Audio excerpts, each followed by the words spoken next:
before, but these days I don't think people necessarily associate Miami with boxing. Was there something about Miami that made you want to have this fight here? Yeah, no, this is a jeez. This is no, Miami's a big boxing city. A lot of fight fans here. Miami's always popping, and this is where I had my pro debut, and we're bringing it back for the biggest fight of my career yet. You beat Joshua on Friday. Is that going to be a bigger upset than when Cassius Clay beat Sonny Liston? Yeah, for sure. This is the biggest upset in sports history that's about to take place on Friday. Thank you. Sarah Shepherd from The Athletic. Do you have any fears going into Friday? I did, but I asked Jesus to take them away from me, and he did. And I literally don't feel any fear. So shout out to Jesus and the power of God and believing in faith. And I just keep praying and praying every single day. And I know something amazing is going to happen. This is my moment. This is the start of a massive chapter for me. You talked a bit about beating AJ and becoming the new CEO of Matchroom, obviously tongue-in-cheek, unexpected. How much of what you say is real, is the real Jake Paul, and how much is designed to wind up boxing fans, wind up Matchroom? Yeah, no, I don't know. I just be thinking of crazy shit in my head and just say it. I don't really know at the end of the day. But yeah, realistically, I wouldn't want to be a CEO of a dying company. Hi Jake, Al Sanjay from BBC Sport.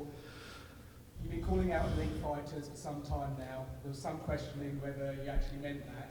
Do you feel that you've earned some credibility amongst boxing purists now? I'm not even sure who the boxing purists are. Like, where are they? You know, like, who are these people that we talk about, and how pure are they? They can't be that pure. They go to church every day. I don't know, brother. Do you feel like you've earned some respect from those fans? I don't know. Because I don't know who they are or where they are. They don't exist. Like, it's like this peanut gallery that doesn't exist. Oh, Jake's not good. Jake's not good for boxing. Like, bro, where are these people? I don't see them on Twitter anymore. It's dead. It's dead. Well, a lot of people do analyse your boxing skills. In terms of your opinion, what do you think the biggest improvement you've made as a fighter over the last 5 years? Yeah, I mean, I would say like footwork, defense, having the experience on the fight night, staying calm, jab, combinations, body work, countering, feints, like just a lot of stuff, you know. We're constantly improving. Jake, this fight is obviously the toughest fight of your career. This is the biggest opponent you've ever faced. Does this fight bring any extra nerves, or does it feel any different than any of your other previous fights? You know, I feel super calm, and I think the bigger the moment and the bigger the occasion, I just rise to it, and I'm just prepared for these types of moments. So currently, not a ton of nerves, to be honest. And how has the approach in terms of strategy and preparation been for this fight? Because most of your fights, since you don't have as much of experience as your opponents, you've made up with youth and size. For this one, you know, you're fighting somebody that's prime, somebody that's bigger than you. So how has that changed? Yeah, on paper, the cards are stacked against me.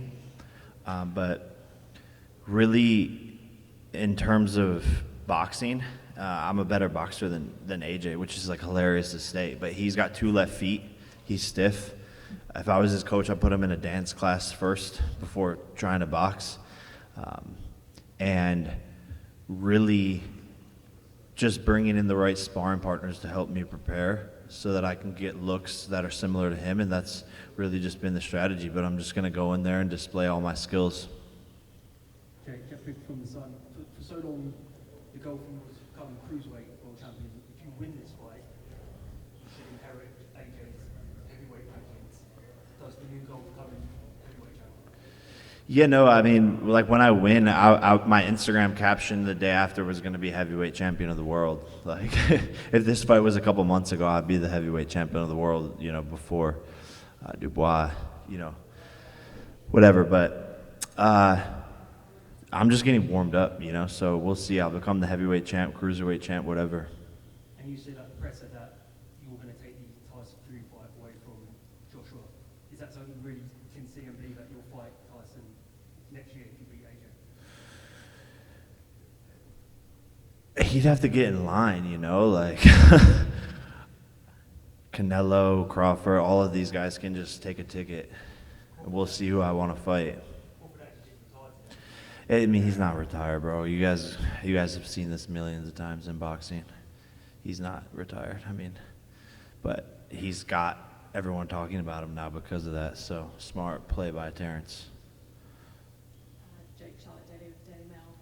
I watched your face-off with Anthony Joshua, and some of the clips that were going out on social media afterwards were about your reaction to him, and almost saying that people could see fear in your eyes, or the fact that he had already, quote-unquote, taken your soul before getting into the ring. What were your feelings when you were sat in that chair opposite him, and what is it like kind of sharing that space with him in the build-up to such a big fight? Honestly, like no feelings, just sitting there having a conversation. And people try to like read into body language, and these like Twitter experts have no idea what they're talking about. And I honestly see a man in him who is insecure actually, and not sure of himself fully, and kind of has a wounded heart of some sort. So I feel nothing when I'm in the room with him. You say about him having a wounded heart, some people think that AJ is currently slightly more fragile mentally than physically. Do you think this is the best time for you to be fighting him? Yeah, for sure. I mean, look at everything in my career, from business, content, all the things that I do. I'm a strategist. I've got him exactly where I want him. I've got him at the perfect moment. Everything I do is calculated, and he's gonna be exposed on Friday. Last one. People talk a lot about what he did to Francis Ngannou and the fact that Francis is, you know the man and former UFC heavyweight world champion. When you watch that clip of what AJ did to Francis Ngannou, what does that make you feel? I just sort of look at like how bad of a boxer Francis is, and stuck in mud and just sitting there to get hit, and just a completely different fighter. It does nothing. Like, I've experienced it myself with fighting smaller guys. You can't load up all your power because you don't know where they're going to be to hit them. So it's all these, again, boxing geniuses on Twitter who have never stepped foot in a boxing ring. Jake, Joshua's been saying the right sort of things, that he's not taking you lightly and things like that, but presumably we would assume he knows he's the heavy favourite. In the face-to-face you guys did this week, he said, oh, it's a mental game, I can go in there and take your soul. If he comes in there, lands a shot on you, and you don't go away, and you actually stay in his face, what do you think that does to him mentally?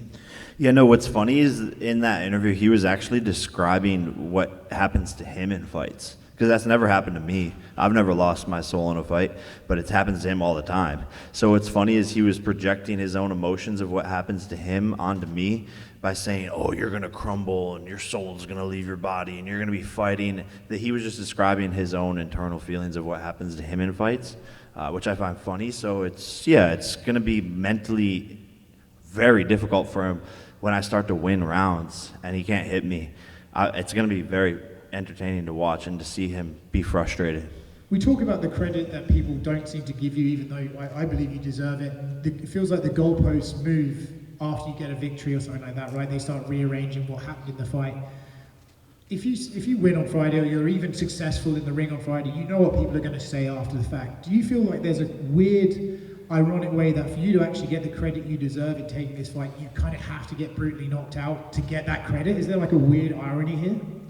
The credit's in the bank account, fam. like, dog, like, I don't give a fuck about what these people are saying. They're always going to have some excuse, and I take it as the deepest compliment that they chalk up what I'm doing to being rigged, fake fights. That's how incredible and the level I'm on and the amazing things that I'm doing is that they can only chalk it up to this fake storyline, and he's paying them millions, hundreds of millions of dollars to take a dive.